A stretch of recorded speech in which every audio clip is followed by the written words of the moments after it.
Topic ये है कि जैसे आप लोग की जो अभी एज ग्रुप है, अभी सब यंग है, एनर्जी से भरे हुए हैं, क्या ऐसा हो सकता है कि हम हमेशा यंग ही रहें?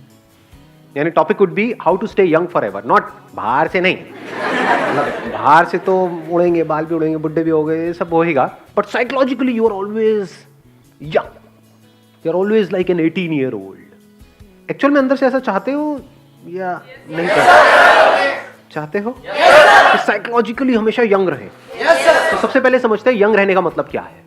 यंग रहने का मतलब हर चीज़ को फर्स्ट बार करने वाला जुनून। एक बार होता है ना, हम लोग एक चीज़ को कर लिया तो ओके ये तो हो गया, वो पैशन कम हो जाता है। तो हर चीज़ को फर्स्ट टाइम करने वाला जो जुनून होता है, इट्स ऑल अबाउट यंग। इसको क्यूरियोसिटी बोल सकते हैं। या बाय नेचर हम सबके अंदर क्यूरियोसिटी होती है जब हम छोटे होते हैं। जब एज बड़ी होती चली जाती है तो क्या होता है, क्या बोलने लग जाते हैं हम, हमको पता है, हमें मत समझाओ, हमें मत बताओ। इसका मतलब क्या है कि साइकोलॉजिकली लोग बोलते हैं तजुर्बा है, तजुर्बा है, तजुर्बा है। That's curiosity. हम कितने लेवल तक अपने आप को डेवलप कर सकते, that's all about being young. Let's give big hand for her.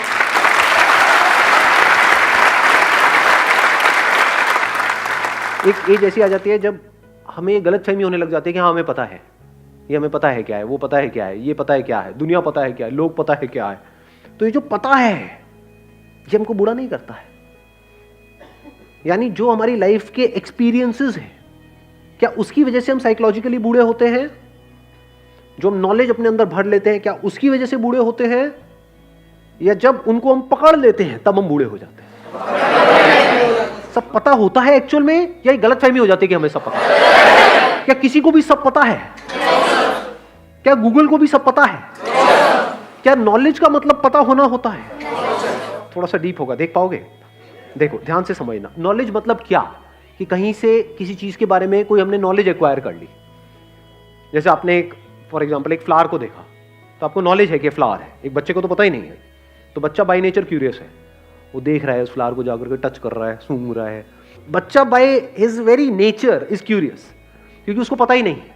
आप कहते हो मुझे पता है, मैं पूछता हूँ क्या है? ये फ्लावर है। कौन सा फ्लावर है? रोज है। रोज कौन से कलर का होता है? रेड कलर का होता है। इसकी खुशबू कैसी है? बड़ी अच्छी है। क्या इसको नॉलेज कहेंगे? क्या एक्चुअल में नॉलेज हुई है हमको उस फ्लावर की, या हमें लग रहा है कि हमको पता है कि वो क्या है? क्या आपको एक्चुअल में पता है वो क्या है? नहीं पता। तो जैसे ही सच को आप देख लेते हो, यानी this knowledge that I don't know anything about that flower, तो आपका इंटरेस्ट आ जाता है उस फ्लावर के अंदर कि क्या हो रहा है, कैसे हो रहा है। मिट्टी ब्राउन कलर की है, ये रेड कलर की, कैसे हो पा रहा है? पानी का कोई कलर नहीं है, ये सब मिल करके क्या हो रहा है? ये कलर कहां से दिख रहा है इसके अंदर? ये खुशबू इसमें से कैसे आ रही है?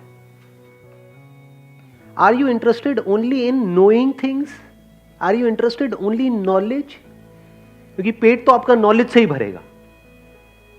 ये सारा एजुकेशन सिस्टम क्या है? नॉलेज तो फीड करी जा रही है आपके अंदर। आपकी जगह एक रोबोट के अंदर फीड कर दोगे, वो भी वही काम कर लेगा, आपसे बेटर कर लेगा जो आप करने वाले हो, क्योंकि आपके अंदर तो फिर भी फीलिंग्स और इमोशंस हैं। वो निकाल दो तो आप कितने कमाल के रोबोट बन सकते हो, सोचो। फीड कर दिया 8 घंटे तक, ये करना है, वो करता रहेगा, थकेगा भी नहीं, उसका मूड नहीं खराब होगा। अगर कोई लड़की उसको छोड़ देगी तो रोबोट ही अगर उसको छोड़ देगी तो रोबोट नहीं रहेगा, रोबोट से आपसे बेटर है हर मामले में।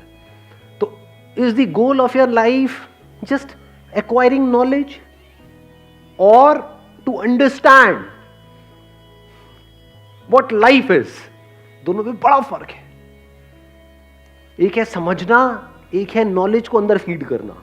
गड़बड़ क्या होती है, या गड़बड़ क्या हुई है, जिस तरह से आपकी प्रोग्रामिंग हुई पड़ी है बचपन से लेकर के आज तक, हम नॉलेज को अंडरस्टैंडिंग समझ रहे हैं। Is knowledge understanding? Is knowledge of love the understanding of love?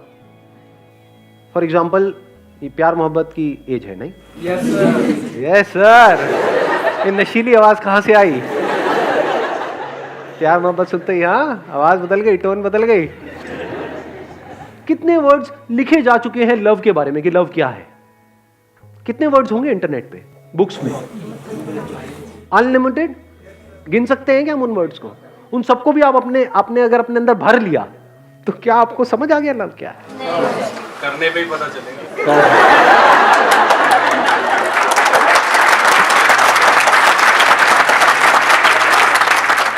कौन है ये जो करने के लिए इतना व्याकुल हो रहा है? क्या करने से समझ आ जाएगा? क्या करोगे? किसको लव कहते हो आप? सोचो, क्वेश्चनिंग में मजा आ रहा है नहीं आ रहा है? ऐसा माइंड हमारा, हम क्वेश्चनिंग कर सकते हैं। आप कह रहे हो करने से पता लगता है। क्या पता लगता है करने से? जब तो करेंगे तभी पता चलेगा। बहुतों ने कर लिया, उनको पता लग गया। वो नहीं करा होता तो आप लोग कहां से आते इस दुनिया में? पता चलता है।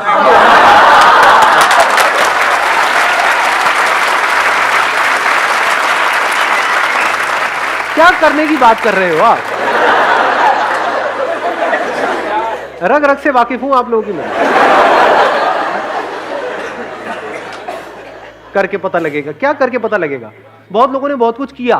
Do you see people living a life full of love? And what is love? Sir प्यार तो मतलब प्रकृति से भी हो सकता है, नेचर से भी हो सकता है, मतलब एक चीज से नहीं हो सकता। नहीं सही कह रहा है। वो क्या होता है? अबे तेरी तो, क्या ये समझना इंपॉर्टेंट है या नहीं है कि प्यार क्या है? सर एक फील है। हाँ फील है। देखो पहले ही पता है हमको। अब ये कहां से आया ये वर्ड? ये जो बोला ये फील है, ये कहां से आया? अंदर नॉलेज फीडेड है ना। दोनों में फर्क समझ आ रहा है? एक है एज इट इज देखना, एज इट इज चीजों को समझना, यानी कि बिना किसी नॉलेज के बर्डन के। उसी को तो रियल साइंटिस्ट कहेंगे। या फिर जो डिस्कवर पहले ही हो चुका है उसके बेस पे कुछ बड़बड़ कर रहे हैं, उसको साइंटिस्ट कहेंगे या लेक्चरर कहेंगे? तो लेक्चर सुनने में मजा आता है या डिस्कवरीज में मजा आता है?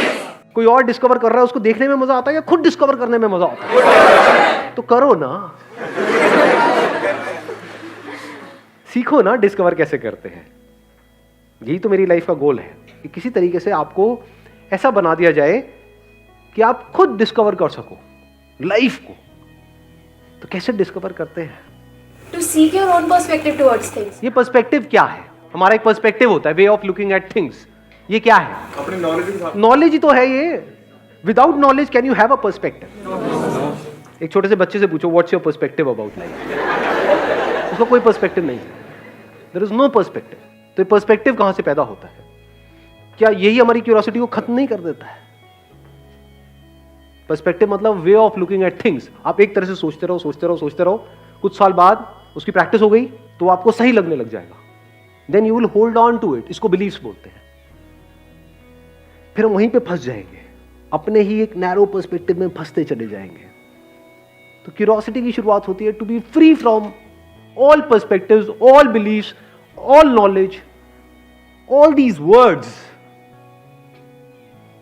एक वर्ड ही तो बीच में आ जाता है ना आपके और लाइफ के बीच में। अगर वर्ड नहीं है तो और क्या है?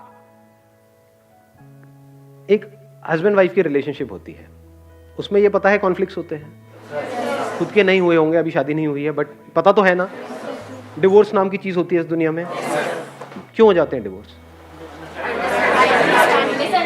Clash of perspectives, clash of point of views, clash of mindset. इसको ये भी कह सकते हैं क्लैश ऑफ मेमोरीज। अगर वो हस्बैंड अपनी वाइफ को देखेगा ये सोच करके कि ये मेरी वाइफ है, तो क्या उसके साथ में वो सब नहीं जुड़ा हुआ जो 10 साल में उसको जो भी एक्सपीरियंसेस हुए हैं उसके साथ में? तो वो क्या उसको पहली बार देख रहा है या मेमोरी के थ्रू देख रहा है? क्या वो उसका सिर्फ एक पॉइंट ऑफ व्यू नहीं है कि अगर इस पॉइंट से ना देखे इस पॉइंट से देखे तो वो कुछ और है? यानी इसी लड़की को अगर वो हस्बैंड देख रहा है तो ये कुछ और है, इधर से इसके जो फादर है वो उसको देख रहे हैं तो वो कुछ और है। तो सच क्या है? जो यहां पर इंफॉर्मेशन पड़ी हुई है या जो यहां पर इंफॉर्मेशन पड़ी हुई है? लगाओ दिमाग थोड़ा सा, थोड़ी सी बुद्धि लगाओ। दोनों बायस्ड पॉइंट ऑफ व्यूज नहीं हो गए? एक का नेगेटिव बायस हो गया, एक का पॉजिटिव बायस हो गया। एक्चुअल में जो है उसको तो कोई देख ही नहीं रहा है। इसको ध्यान से समझ लो, ये थॉट्स बीच में क्यों आ जाते हैं हमारे? क्योंकि हम कभी भी अपने खुद के थॉट्स पे, अपने पॉइंट ऑफ व्यूज पे, अपने पर्सपेक्टिव पे, अपनी नॉलेज पे क्वेश्चन मार्क नहीं लगाते हैं, उसको ग्लोरीफाई करते हैं। उसकी वजह से क्या होता है? हमारी ईगो बढ़ती चली जाती है। यानी मान लो कहीं से आपने किसी कॉलेज में गए और मेडिकल फील्ड की कुछ इंफॉर्मेशन आपके अंदर फीड हो गई, कुछ बाहर से टीचर्स ने कर दी, कुछ आपने खुद पढ़ करके अंदर कर दी और आपके नाम के आगे लग गया डॉक्टर। तो क्या अब जब ये डॉक्टर किसी से भी मिलेगा, अपने पुराने किसी दोस्त से, तो बीच में डॉक्टर आएगा नहीं आएगा? क्या आना चाहिए? आप समझ पा रहे हो मैं क्या कह रहा हूं? ये डॉक्टर क्या है अगर एक वर्ड नहीं है तो? That is just a bundle of words जिसको हम डॉक्टर कह रहे हैं। अगर उन वर्ड्स को निकाल दो उसकी मेमोरी में से तो डॉक्टर कहां है? ये वर्ड्स ही हमारे बीच में नहीं आ जाते। ये हिंदू मुस्लिम ये सब क्या है? क्या रियलिटी है? Just words. रिलीजन क्या है? एक्चुअल में तो एक वर्ड ही है। दो बुक्स हैं, उनके अलग अलग नाम हैं। ये क्या है? वर्ड्स ही तो है। उसमें कुछ अलग वर्ड्स हैं उसमें, तो ये वर्ड्स ही इंसान को इंसान से अलग नहीं कर रहे हैं। कुछ लोग बात करते हैं नेशनैलिटी की, आज के लिए बड़ा हॉट टॉपिक है। जरा सा कोई कुछ बोल देता है तो उसको इमीडिएटली लोग आकर के बोलते हैं तो एंटी नेशनल है। What is nationality? क्या नेशनैलिटी का मतलब यह है कि जो हमारी नेशनैलिटी है उससे अलग जिनकी भी नेशनैलिटी है, जो भी है, उन सबको गालियां निकालना, उन सबको उल्टा बोलना, यह है नेशनैलिटी का मतलब। ज्यादातर लोग यही तो कर रहे हैं। ये चीज देख करके मेरे को बड़ा बुरा लगता है। आप अगर देखोगे ना मेरी वीडियोस में नीचे कमेंट सेक्शन में, क्योंकि हर तरह के लोग हर जगह से देख रहे हैं। क्योंकि मेरे लिए आप में और कोई बंदा अगर कहीं कोई पाकिस्तान में है या कोई नेपाल में है, कहीं पे, मेरे को कोई फर्क नहीं है। इंसान तो इंसान है ना। तो जब वो लोग देखते हैं, वो लोग आकर के कुछ भी अच्छा बोलते हैं, नीचे लोग आ जाते हैं जो उल्टा सीधा उनको बोलना शुरू कर देते हैं। क्यों? किस लिए? क्या वो इंसान बुरा है? वो तो आप तो उसको जानते तक नहीं, बस उसका सरनेम आपके सरनेम से अलग है, या उसने इतना लिख दिया कि मैं पाकिस्तान से हूं, शुरू हो गए। सर इसमें वो सोचते हैं ना कि हमने देश के लिए कुछ किया। मेरा एक फ्रेंड है जिसने एक बार ऐसी वीडियो में देखा और देखा कि पाकिस्तान से एक बंदा था जिसने कमेंट किया। अब वो उसकी बात को लेकर के ना चढ़ गया कि उसको भी मतलब गालियां देने लगा, उल्टी सीधी बात करने लगा। देन फिर कहता है कि यार देश के लिए तो इतना कुछ कर दिया मैंने। वो बेवकूफ आदमी ये कह रहा है कि मैंने देश के लिए किया। क्या उसने देश के लिए कुछ अच्छा किया है, बुरा किया? देश का नाम अच्छा किया पूरी दुनिया में या खराब किया? क्योंकि you are not different from the country, you are not different from the nation, you are the nation, I am the nation. तो what does our nation stand for? Do we stand for hatred और do we stand for acceptance? तो जो भी ये words आपके अंदर पड़े हुए हैं कि मैं इंडियन हूं, मैं पाकिस्तानी हूं, मैं हिंदू हूं, मैं मुस्लिम हूं, मैं मेल हूं, मैं फीमेल हूं, मैं अमीर हूं, मैं गरीब हूं, मैं इंटेलिजेंट हूं, मैं बेवकूफ हूं, मैं छोटा हूं, मैं बड़ा हूं, ये सारे क्या है? वर्ड्स ही तो है। For example, you are a male. अब ये मैंने बहुत जगह पे देखा है, जब भी मेरे लव ऑफ के सेशंस होते हैं ना, उसमें नीचे कुछ कमेंट्स आते हैं। कई बार मैं देखता हूं कि भाई समझने के लिए कि लोगों की थिंकिंग क्या चल रही है, तो वहां पे पता लगता है there are lot of guys जो उल्टा सीधा लिख रहे होते हैं फीमेल्स के बारे में, कि सब धोखेबाज होती हैं, सब ये होती हैं, सब वो होती है। ये क्या है? ये रियलिटी है या सिर्फ वर्ड्स है? जो भी आपकी एक इमेज बनी हुई है बेस्ड अपॉन कभी किसी एक के साथ में कुछ एक्सपीरियंस हो गया, या आपको खुद को भी नहीं हुआ, आपके किसी दोस्त का कोई एक्सपीरियंस हो गया किसी के साथ में, उसके बेस पे आपने अपनी एक इमेज बना ली कि दुनिया की सारी लड़कियां ऐसी होती हैं। तो अगर आप कहते हो कि ये रियलिटी है, कि नहीं सर आप गलत कह रहे हो, ये तो रियलिटी है, सारी लड़कियां ऐसी होती है, तो मैं पूछूंगा कि आपकी बहन भी ऐसी है? नहीं नहीं नहीं, मेरी बहन ऐसे नहीं।